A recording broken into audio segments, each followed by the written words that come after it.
Снимай каски, бронежилеты, блядь, все снимай!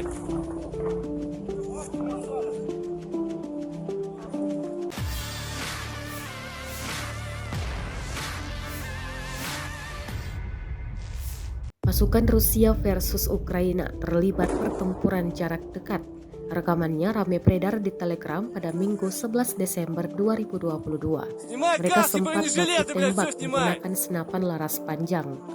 Namun di akhir video, pasukan Rusia mengklaim kemenangan. Pasukan Ukraina tampak ditahan.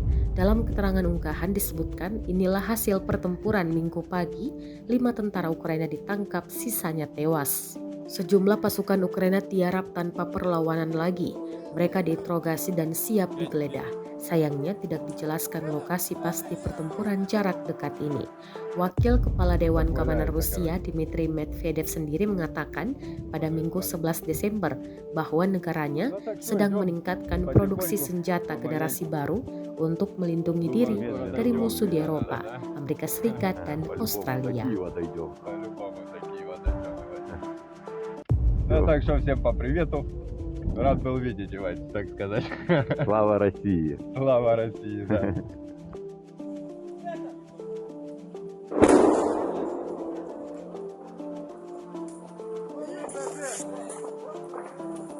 Снимай каски, бронежилеты, блядь, все снимай!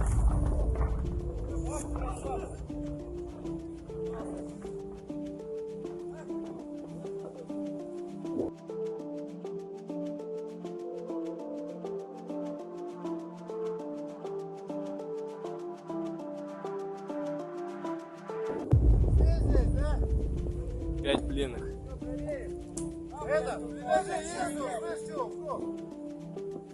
Ну так валяется, короче. Ебаные твари. Ну так что, идем потихоньку, помаленьку. Думаю, скоро Медленно, но дойдем уверенно, куда надо, да? По-любому, до Киева дойдем. По-любому до Киева дойдем, ебать. Ну так что, всем по привету. Рад был видеть вас, так сказать. Slava России! Слава России, да. Rusia melaporkan secara total 341 pesawat Ukraina, 181 helikopter, 2.647 kendaraan udara tak berawak, 393 sistem rudal anti pesawat dieliminir sejak awal operasi khusus. Dari kubu Kiev, Kementerian Pertahanan Ukraina melaporkan 380 tentara Rusia dieliminir dalam 24 jam terakhir. Total 94.140 prajurit Rusia meninggal sejak awal konflik hingga hari ke-292.